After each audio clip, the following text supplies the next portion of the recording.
Hey, welcome to another video in which we learn some advanced Three.js.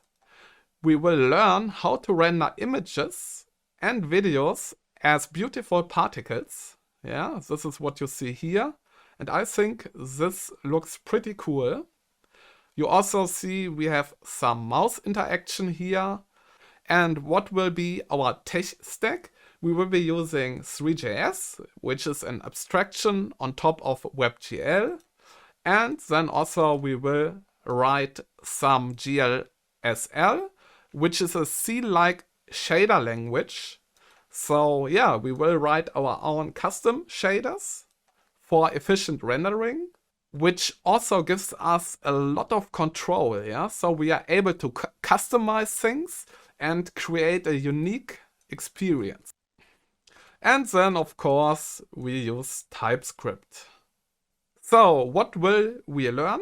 We will learn how to use that GUI, which allows us to control variables in JavaScript, such as textures, progress, particle size, and so on. And I can give you an example. You see here, we have this graphical user interface. And we have, for example, the particle size here. I can make it smaller, yeah, like this, or a little bit bigger. Yeah, we can also control the progress. And what do I mean by this? You will see here. So we have a nice little animation here. And this animation also happens when reloading the page. And this is achieved by using GSAP. Yeah, we are using GSAP to have this initial animation. And then also we can change it via this graphical user interface here. I told you that we want to render images and videos as textures. So let's see what we have here. We have a video here, yeah, a video texture. Let's hit play. And you see it is playing. Yeah, so this is a video. Yeah, we can also go to the end or go at the beginning here, yeah. And so on, we can pause it. And why not, let's change to an image texture, which simply renders an image here, yeah. So this is what we are going to build. Then also, yeah, we will learn how to render a grid of particles and how to do that very efficiently. Because if you don't do it correctly, you get a very bad and laggy experience when you have a lot of particles. Yeah, so here we already have thousands of particles and it works absolutely flawless. Yeah, and this is because we are using shaders and we do a lot of work on the GPU side, which is designed to do this kind of work. If we did this on the CPU side, it would be super laggy. Even if you had the fastest CPU, it would still lag a lot because CPUs work sequentially, meaning they process one thing after another, and yeah, they can't process everything at once, such as GPUs. So we will learn how to render the particles efficiently. And then, yeah, we will learn how to write GLSL, yeah, which is a shader language. We will write our own vertex shader to change the position of each particle. And then also we will change the color of the particles, yeah, by writing our own fragment shader. Then, of course, we will have some mouse-particle interaction, and we will be learning how to efficiently use the Three.js Raycaster to animate the particles around the mouse cursor. Okay, and I would say we can get started with coding now. Alright, now it's time to get our hands dirty. I've prepared a very simple Vite TypeScript Three.js boilerplate for you. And oops, here's a typo. You see it, but yeah, it doesn't really matter. So let's click here on code. Let's copy this link here. Let's go to our console here, cmd. And then let's say git clone, and let's paste in this link. And now let's give it a name. Maybe we name it particles or so, yeah? Particles, yeah. Alright, this already exists, so I have to give it another name. Let's say image video particles. Now we can cd into this directory and we can type code empty space dot. This will bring up Visual Studio Code. And now let's do npm I in our terminal. And let's do npm run dev. And now what you see here is a grid of particles. And I can show you the source code. Yeah, it's very simple. We have some TypeScript here, yeah, a simple TypeScript class. And then we have a pretty basic setup where we are going to create a particles geometry, which is 10 by 10. And then we have 32 particles in X direction and 32 in Y direction, yeah? So we are using the plane geometry in conjunction with 3 points to create our grid of particles here. And what you see is we are passing 2 uniforms to our shader, yeah, the hue resolution and the hue size. Okay, yeah, that's a pretty basic setup. You also see here we are getting the canvas and passing it to our class here, yeah. And when going to our index.html, you see we have this canvas here with a class of WebGL. That's all. Okay. And what we are doing here is we are getting this canvas element and passing it to the particle scene, yeah? Okay, now it's time for some preparation. In order for our project to work, we need some textures, right? So we need a image texture and a video texture. And here I have simply 2 files that I copy to the public directory.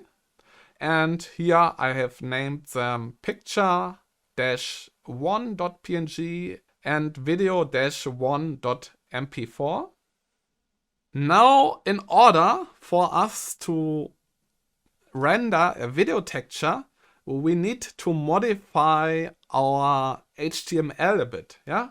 When going to our index.html, you see there's not much, yeah? A very basic boilerplate. But here in our body, we have to add something. We have to add a video element. And we can give it a style of display none. And let's give it an ID of video. In this video tag, let's have a source attribute. And here let's say, now in this video tag, let's have another tag, a source tag. And here as source, we say / and then video -1.mp4. And then as type, we can say video/mp4. That's okay. And we should be good. Yep. That's all we have to do here in our index.html file. We can close it. Okay, next I would say let's make our particles a little bit more beautiful. For this, let's go to our fragment shader. And here what we can do is we can create a new variable, which is a vec2, a two-dimensional vector. And since we are using 3 dot points, we have access to the GL_point code. And in order to visualize what this is, yeah, I can grab this one and I can put it here as output in GL color. I have to put a comma here. And maybe let's make it 0 here. And now you see what this point code is about. It goes from 0, 0 here to 1, 1. And now we can use this inbuilt variable to color each pixel of our particle here.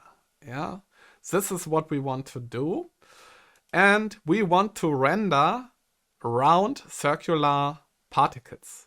So what we can do is we can say float distance to center, which returns a float, yeah, a number. And we can say distance UV, and then we can pass in a vec2 with an x and y of 0.5. And now we can do something cool here. We can say if distance to center is greater than 0.5, discard. And let's see what this does. You see, we get round particles. Beautiful round particles. And why is that? It is because everything which is further away than 0.5, yeah, from the center here, gets discarded. Yeah, you see here and here, everything gets rendered, but here the corners of the square do not get rendered here, yeah, because here the distance is higher than 0.5. And maybe let's make a little comment here, so it's easier to understand. This here, this line, calculates the distance from the center of the point to the current pixel. Yeah? So we calculate the distance for all the pixels of our point. And then we say everything greater than 0.5, we discard it, so it is not being rendered. And now I would say, because we don't need this coloring here, we can switch it back to white. So we simply do vec4 and we pass in 1.0. And this will basically create a vec4 where all 4 values are 1. Yeah, and you see we have our white particles back. Now, let's make sure we have some control over our particles via TypeScript. For that, we have to install a library. And this library is called dat. And this library is called dat.gui. Yeah, you see it here down below. So npm install --save dat.gui. So let's install this. And then we have to make sure that we import it like this, yeah. Import star as that from .gui. And then let's make sure we initialize it. So doesn't really matter where, maybe here, down below class particle scene, we say private GUI is equal to new .gui and parentheses here. Yeah?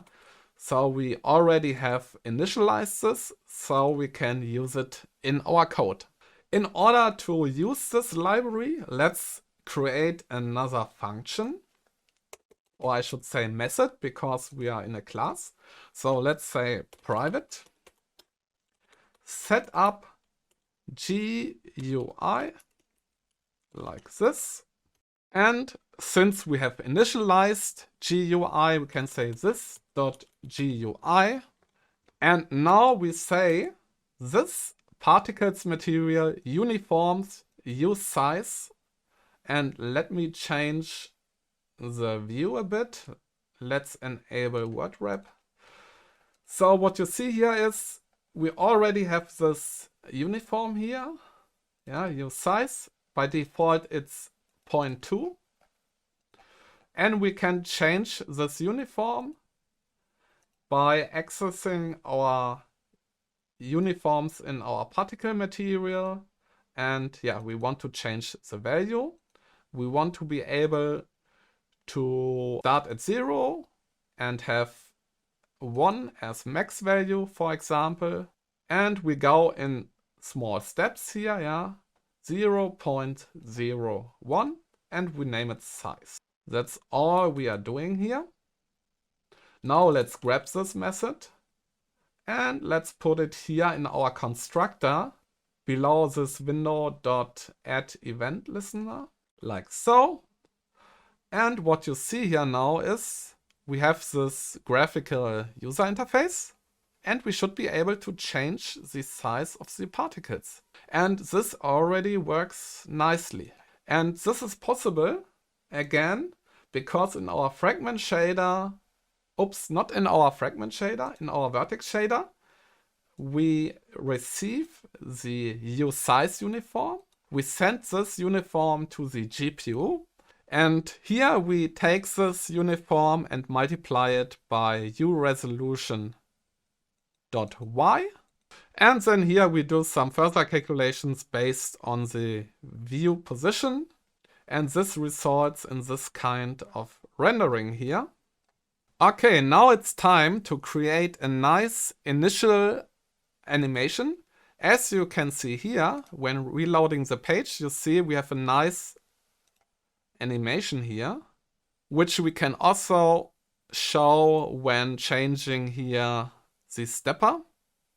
Yeah, then you also can see this animation. And to achieve this kind of animation when reloading the page, we need to install another library, which is called GSAP. Yeah, GSAP, npm I GSAP. And we can import it simply by doing import GSAP from GSAP, like so. And in order to check out GSAP, let's do the following. Let's go to our particles material and let's add another uniform. We name it uProgress.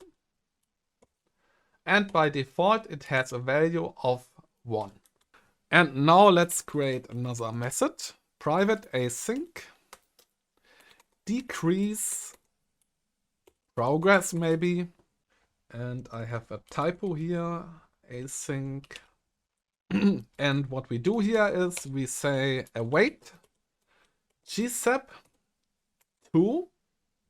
And now what kind of uniform we want to change? uProgress, yeah? And we can access this via this .particlesMaterial.uniforms uProgress.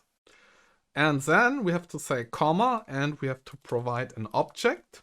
So the value is 1 by default, and we want to decrease it to 0. Duration maybe 2 seconds. Yeah, this animation should take a duration of 2 seconds. And let's have some nice ease effect here. We can say power of 2 in and out. And this basically makes the animation look prettier, so to say. Yeah, that's cool. Now let's grab this method and we have to run it in our constructor. So let's go to our constructor, maybe below this setup GUI, and we paste it in. And now let's see what this does. And of course, it does nothing. And why is it? Of course, we have to modify our vertex shader. Our vertex shader is responsible for positioning our particles. And whenever we send a new uniform value to our shader, we want to do something with it. So let's receive uniform float and then progress.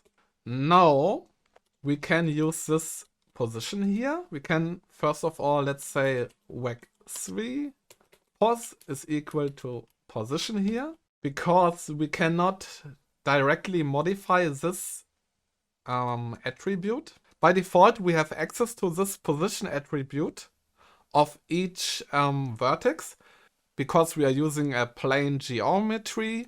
And by default, this plane geometry comes with attributes. And let me show them to you.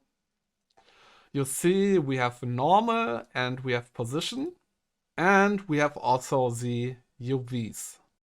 And for the case we want to modify this, we have to create another variable. And here we can say now we want to change the Z position, and we can use a sign function for this.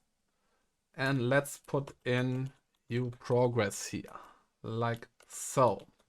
And of course, here I have a typo. Let's fix this. And now let's grab our newly created variable and let's put it in here. And you see, we already have a nice animation here, but it looks pretty boring, right? Now I would say, let's make sure that we make this animation a bit more interesting, yeah? So what we can do is, we can send an attribute to our vertex shader. Yeah, attribute float a angle. And the cool thing about attributes is they differ from vertex to vertex.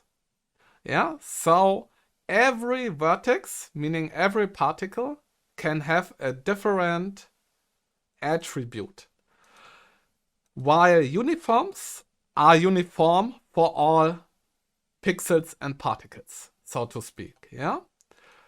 And now we can grab this A angle and multiply it here with progress, for example. And then we can also multiply it by 10. I think this is a good value. I've tested this before. And now you see nothing happens. And it is because A angle is 0. So we have to attach an attribute to our plane geometry in order for this to work. And I've already shown you we have 3 attributes here currently. Yeah, we have normal, position, and UV. But we want to create another attribute. And let's name it const random angles, maybe. And this is a new float 32 array of the size of particles, geometry, attributes, position, count. Yeah. So for each particle, we want to generate a different value, so to speak. Yeah. And now what we can do is we have random angles, which is an array of length position.count. And now we have an array with a specific length. And now let's populate this array. So we go over so we have a loop here. And since we are using a sine function, we want to have values reaching from 0 to 2 pi, so to speak. Yeah? And the reason we want to have values reaching from 0 to 2 pi is because the sine function is periodic for 2p. Yeah? You see, after 2p, it repeats itself, so to speak. Yeah? So this is why we use 2 pi here. And now we have to attach an attribute here. And we can name it a angle. And this is just a convention for attributes. We say lowercase a.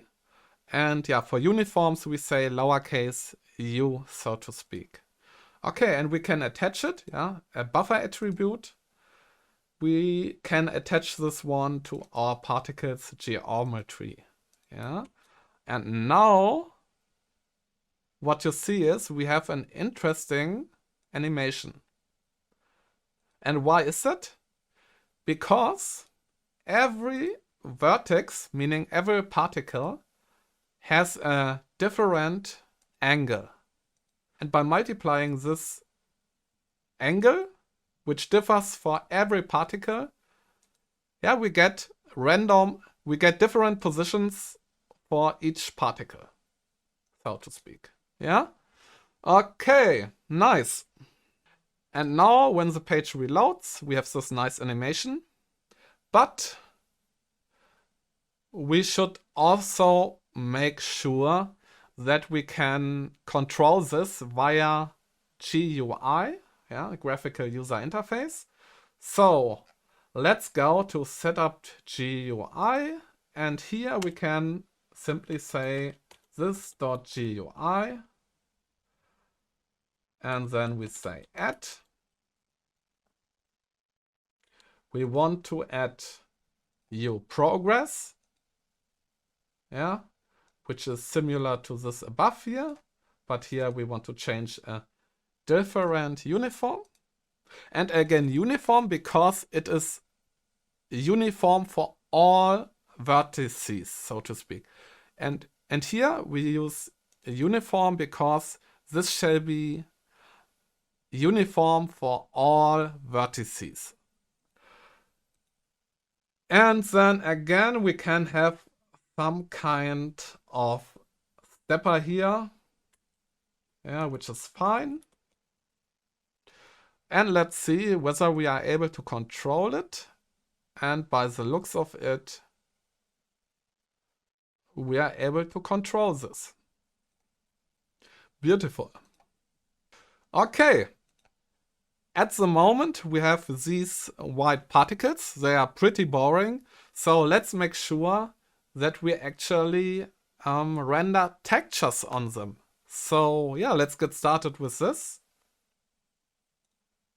We've already prepared our HTML, and also we've added these files here in our public directory.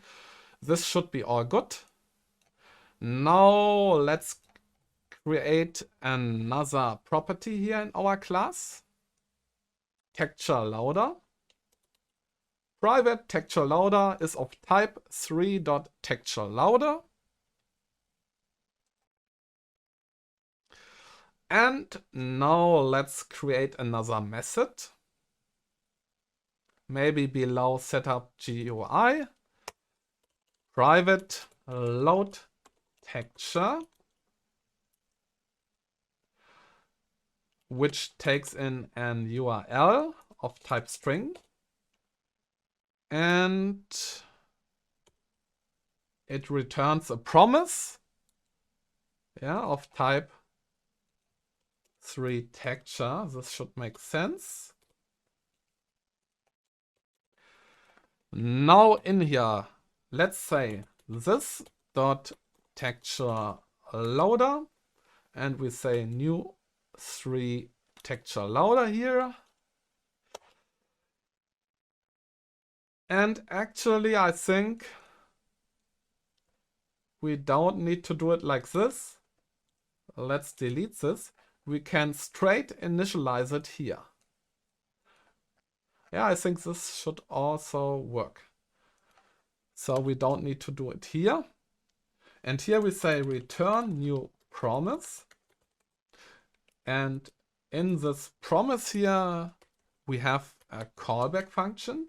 And this callback function has access to resolve and reject. In here, we can say this texture loader dot load, and we pass in the URL, and then we have another callback in here which gets access to the texture like so. And in here, let's modify this texture a bit. Since we are using particles, let's say that the min filter of the texture is 3 nearest filter. And then also the texture.mag filter is also nearest filter. And this creates a more pixelated look, I would say. And this fits because we are using particles. Yeah, but you can also experiment with these filters and see the differences. But for now, let's leave it like this.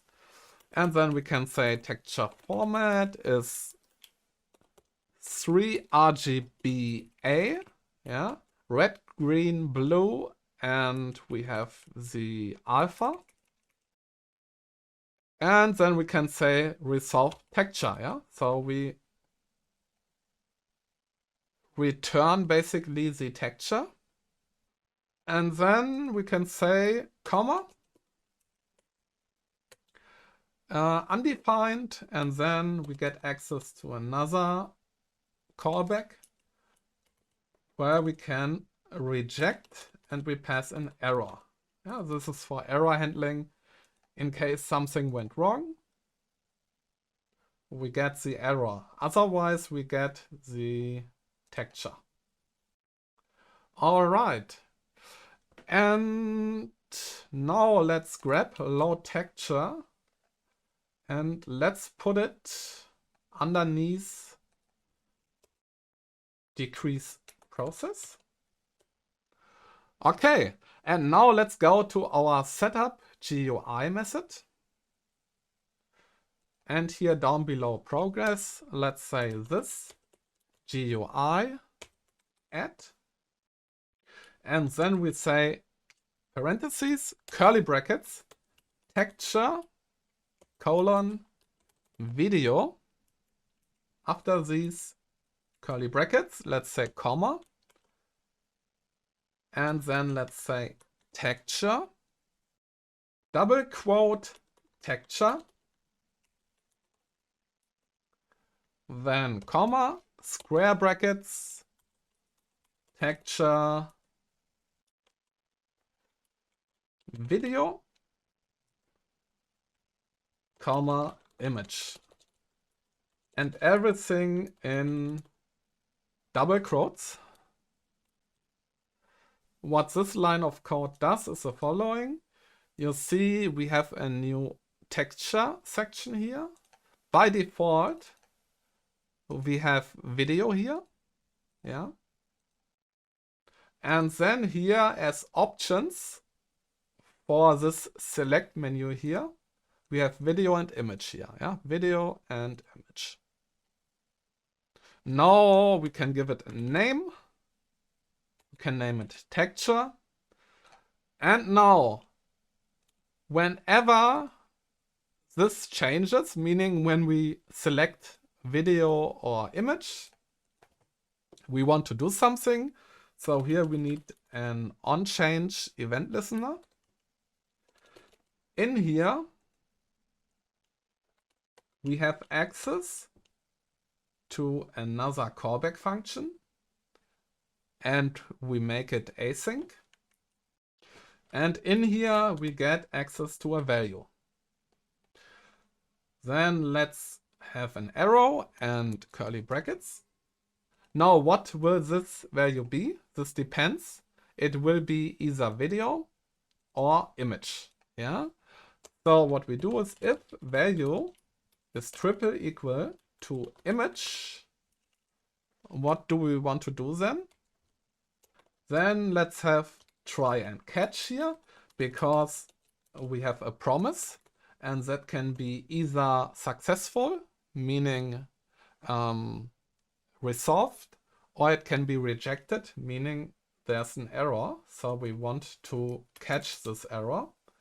And here we can simply log the error to the console.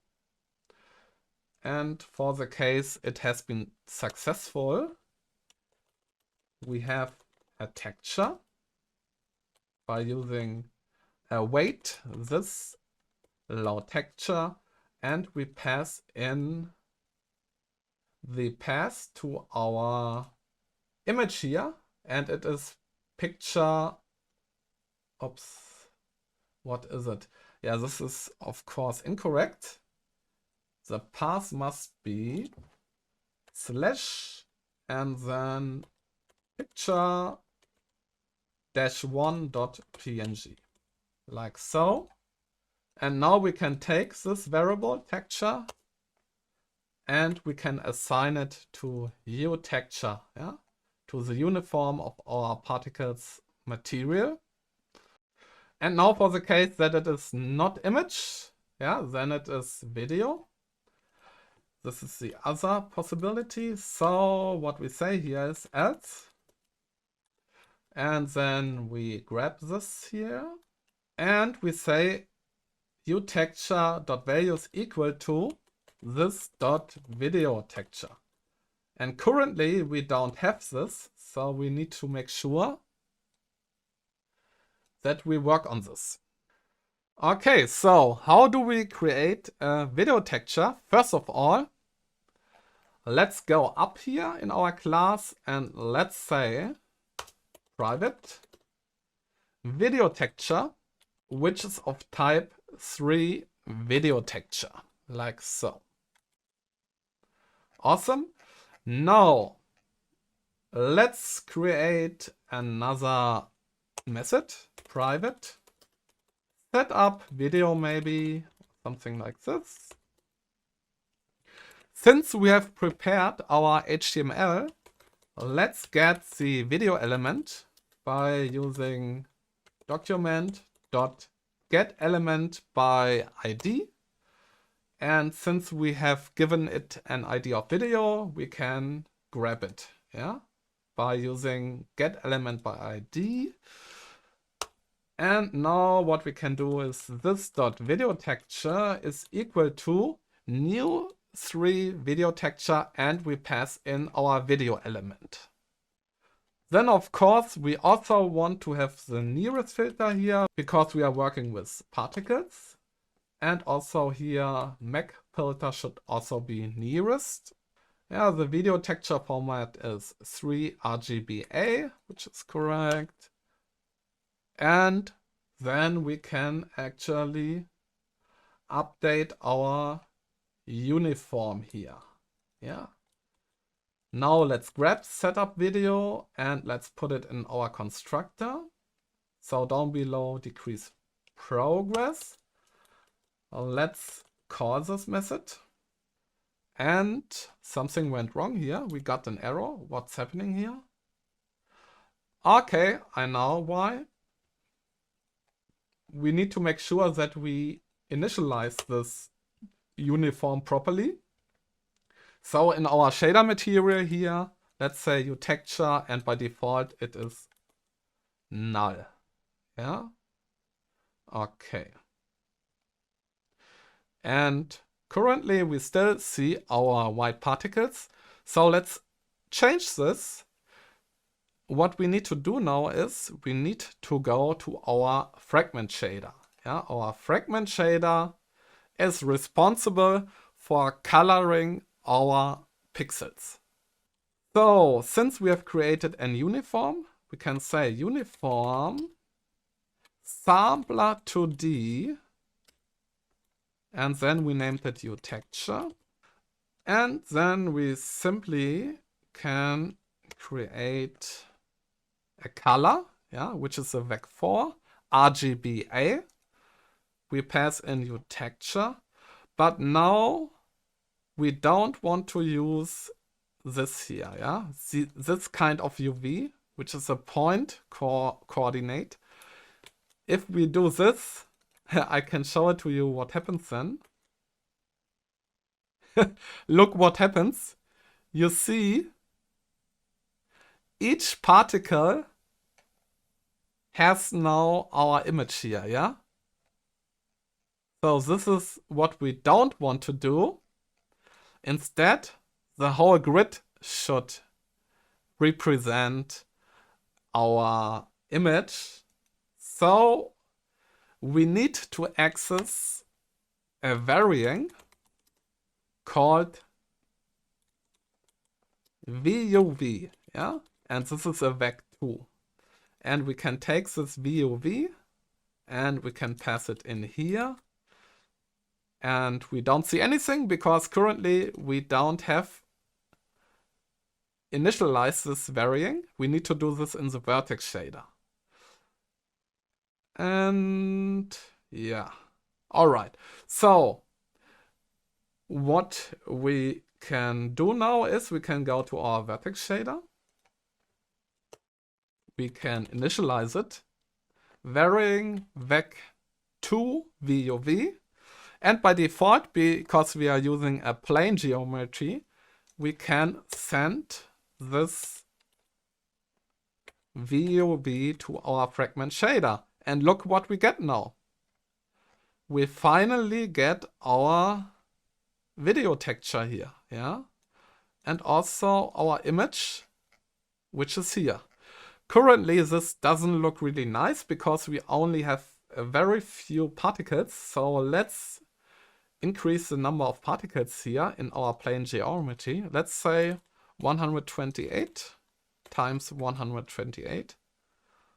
And now you can see we have some beautiful textures here. Looking already pretty good. Now, of course, currently we are not able to play this video. So let's work on this now. Let's go back to our setup GUI. And what we can do here is, down below everything, let's grab our video element. Yeah, document.getElementById, and we pass in the video as ID. And now what we can do is, let's say this.gui.add.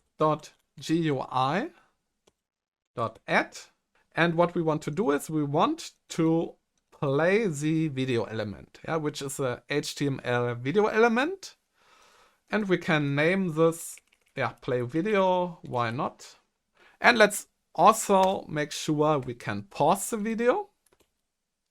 And you see we have these two sections here. Let's try it out. And it's already working, yeah? We can pause it as well, can play. Let's create another section. And what we can do is we can manipulate the current time of the video.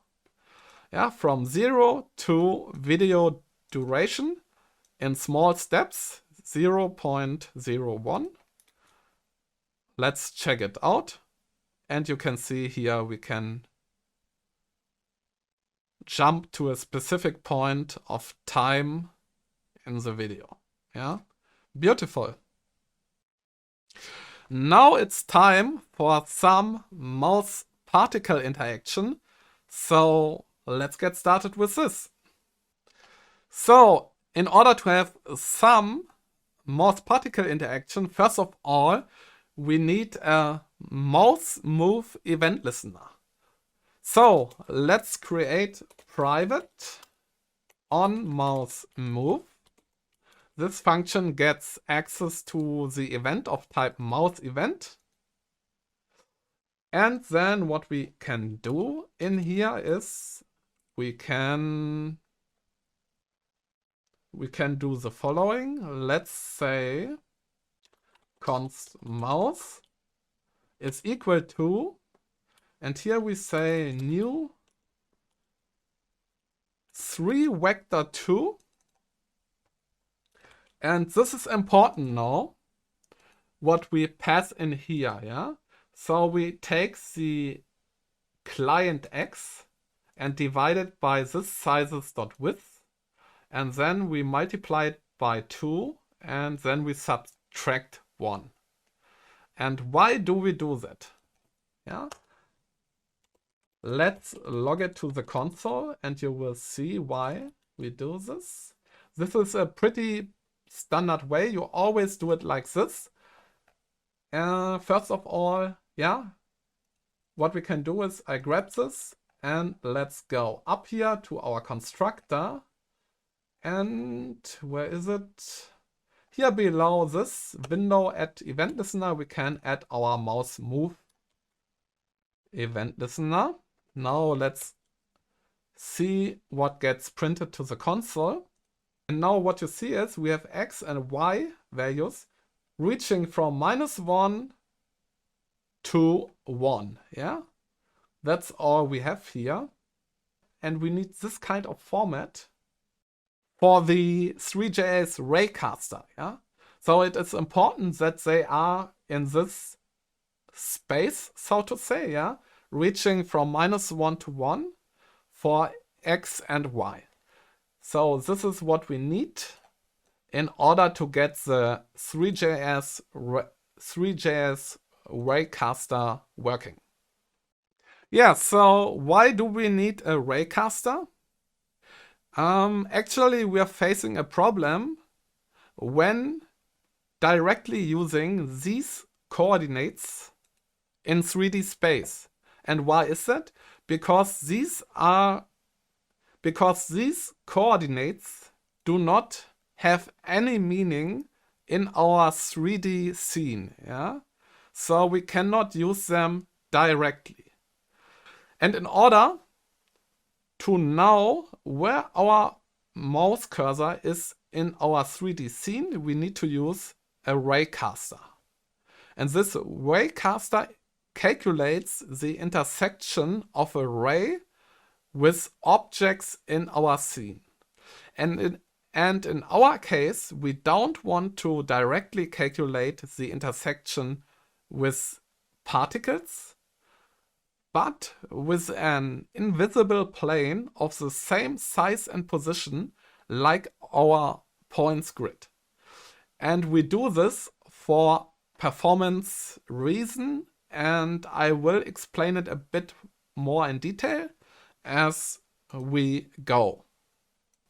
And the reason being why we are using a simple geometry, which is invisible, to calculate the intersection is because having a lot of particles and then running raycasting on the CPU is very inefficient. Yeah, why is it? Because our CPU can only work sequentially. Yeah, our CPU will go over each particle one by one and then do the calculations, yeah, to get the intersection. And this is very inefficient. And when having a bit of particles, even the fastest CPU can't keep up, and you will get a laggy experience. Yeah, and the problem is not the speed of the CPU, but it is that the CPU works sequentially, while our GPU is designed to process a lot of particles at the same time. Yeah, So in parallel. And yeah, this is the beauty of GPUs. They are meant, yeah, to render pixels. They are designed for it. And they do it in parallel. And this can be very efficient. So I would say, let's not do too much on the CPU side, but also let our GPU do the important work. And our GPU is very efficient at it, and we will create a very smooth and efficient experience. So how are we actually able then to animate the particles?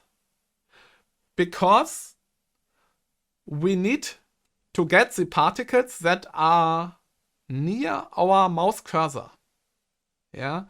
And as I told you, we don't want to do this on the CPU side. Yeah, because this is very inefficient and our CPU is not meant to do that. So we need to do it on our GPU, meaning we need to do it in our shader, and especially in our vertex shader. So in our vertex shader, we need to make sure that we pick the vertices that are near our mouse cursor. We don't want to pick all, but only the ones that are near our mouse cursor. And this is very efficient to do it on our vertex shader, yeah, because this is done for all vertices at the same time. And since our invisible mesh is at the same position and it has the same measurements as our particle grid, we can take this intersection, yeah, with our grid, and then we can pick all the vertices that are near our mouse. All right, let's do that. So what we need to do is we need to create a Raycaster. Yeah, so let's create an instance of Three.js Raycaster. Yeah, Raycaster is equal to new 3 Raycaster. Also, let's directly initialize a Raycaster plane. Same measurements, 1010. And we don't need any width and height segments. That is not needed. We can make it as simply as possible. Yeah, so we have high efficiency. Now, in order to add this Raycaster plane to the scene, let's create another method. And we name this method add Raycaster plane. We can already add it to the constructor. So maybe below setup video, let's say this dot add Raycaster plane, like so. And now let's create this. And all right, so I set visible to false, so we don't see it. And then I added it to the scene because we have already directly initialized it, yeah, as a property in our class. I can set this to true. So now you have seen it, yeah, you see it there, it's there, and it has the same size as our particle grid, yeah? All right, and by default, it's at 0, 0, 0, same as our particle grid. Okay, nice. Now we have to update our on-mouse move. So we already have calculated the mouse position correctly. Yeah. So we have x and y values reaching from -1 to 1.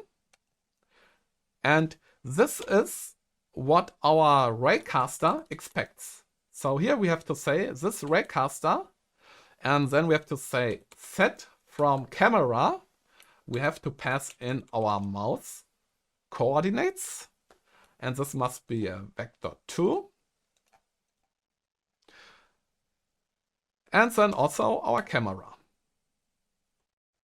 And now based on our mouse position, which is 2D, we get an intersection. Yeah, const intersects this dot raycaster intersect object, and here we pass in our raycaster plane. All right, nice. Now we can say for the case that we are intersecting, yeah, for the case that the intersects.length is higher than 0, meaning we can have multiple objects here, yeah, but since we only have the raycaster plane here, we will only have one object here.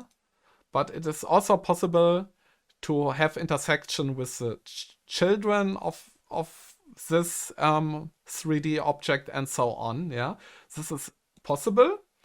All right, and now here we have access to a point.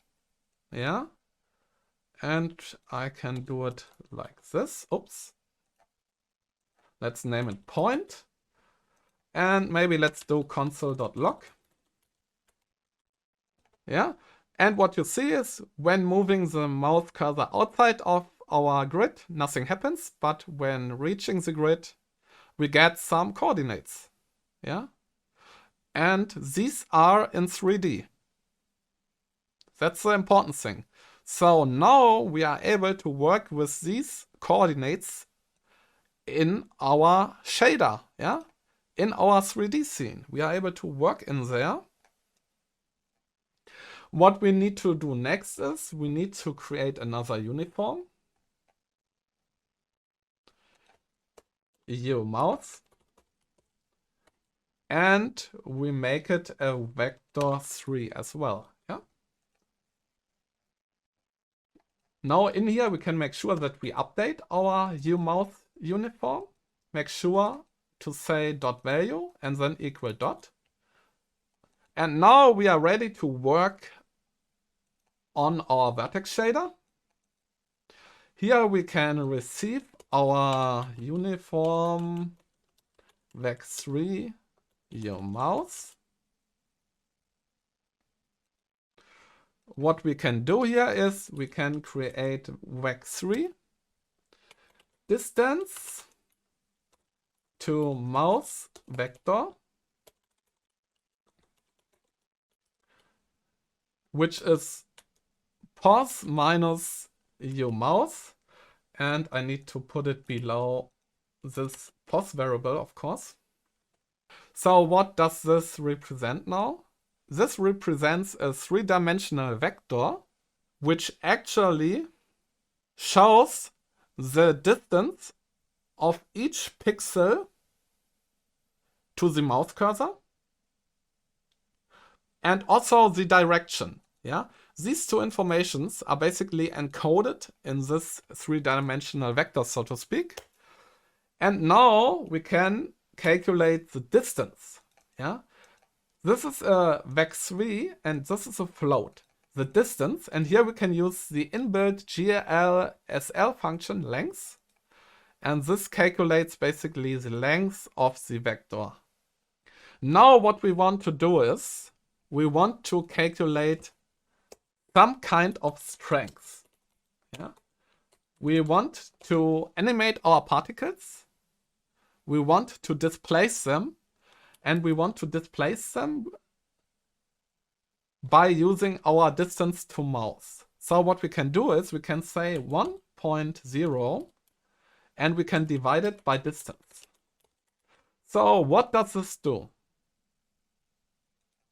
Oops, of course we need to name it distance to mouse. So what does this do? This simply means the further the particle is away from our mouse cursor, yeah, the greater distance to mouse is, the smaller the strength of the displacement of the corresponding particle is. Yeah. Let's say vec3 displacement, and oops, what we can say now is vec3, and now we can displace each particle using cosine, and we pass in a angle, yeah, which is a random angle for each particle because it's an attribute. Yeah? So it can be different for each particle, and we can multiply it by strength, like so. And then here we can use the sine. We pass in a angle as well. And maybe here we simply say 0 or 1. Yeah, you can test different values here. And I get an error. Why is that? Oh, of course, semicolon here. And still something wrong. Of course, this must be vec3. All right, our error's gone. Now, let's make sure that we get some displacement. So what we need to do is we need to say pos xyz. Yeah, we want to change the xyz position of the particle. And let's add something to the current position. And here we say normalize. We pass in displacement. So here we are calculating basically the direction in which each particle should be displaced. And by normalizing this vector, it has a length of 1. Yeah? So this here represents only the direction in which we want to displace the particles, the corresponding particles, so to speak. Yeah, and then we want to multiply it by strength. And this is basically how strong the effect is going to be. Okay, and now look what you see is you already see something here. Yeah, it's already working. But one little bug is here. You see by default, we have a distortion there in the center. And this is what we don't want. So let's go back to our main.ts. And we can simply fix it by going to our shader material. And where is it? Shader material, here it is. And here we pass in some pretty high values for x, y, z. And what you see is the distortion is gone. But now it's here again, yeah? The particle displacement, so to speak. And this works nicely. And now let's make sure that our grid is moving a bit. Yeah, let's animate it. So what we need to do is we need another uniform here, uTime. By default, it's 0. And we need a new property. We name it clock, and we initialize it by saying new 3 clock. Now we can go down in our tick function here. And we can say const elapsed time is equal to this.clock get elapsed time. And we can pass the elapsed time to our shader, to our vertex shader. Okay, and now we can go to our vertex shader and we can create a nice wave-like animation. So here I'm already receiving uTime. Yeah, make sure you have this here. And now we can do the following here. Let's say float angle is equal to uTime and maybe times 0.1, why not? And then we can say pos x is equal to sine angle times 10 And pos.y is equal to cosine angle times 10, why not? And let's see what we have here now.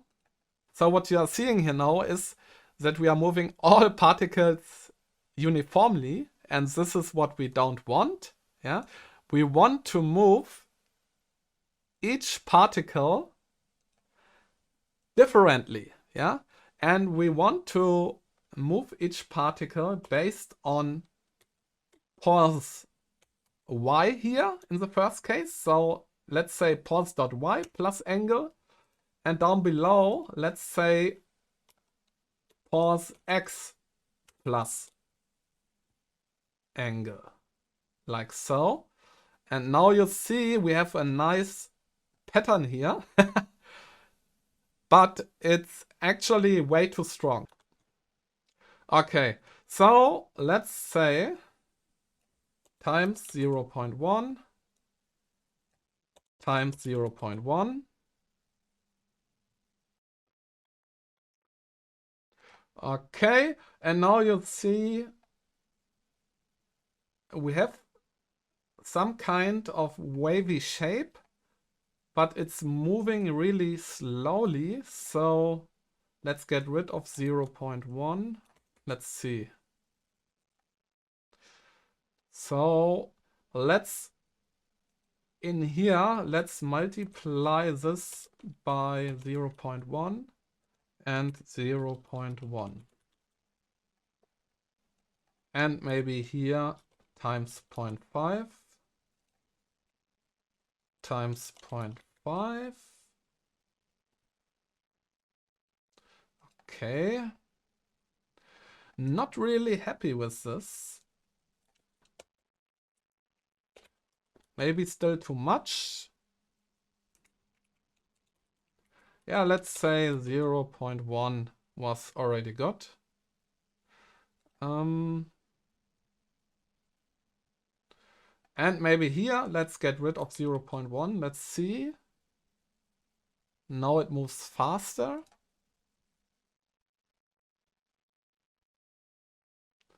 Yeah, it already moves faster. And let's see. Sine. When using sine here, what happens then? Ah, maybe it doesn't matter. Yeah, so you can experiment with this. Yeah, this is totally up to you here. You can create some nice animations. Now, just a few little things. You see when... And now one thing I don't like is...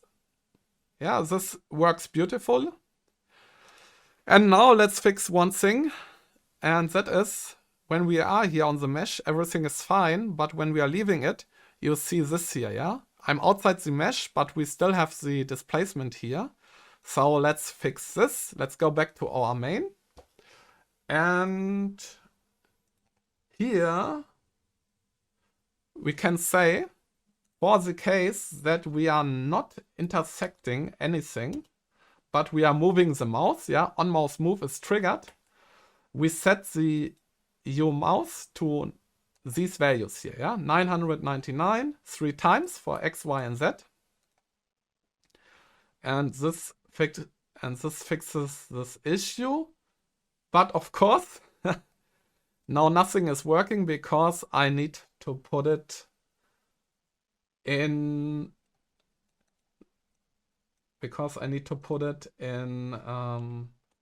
else. Yeah, I need an else here. And now let's try it out. Yeah, so when leaving the mesh, the displacement of the particles goes away. And now you still see we have this white mesh behind it. So let's make it invisible. Let's go to our add Raycaster plain method, and here we set it to false. And that's it. We are basically done. Thank you so much for watching, and see you in another video.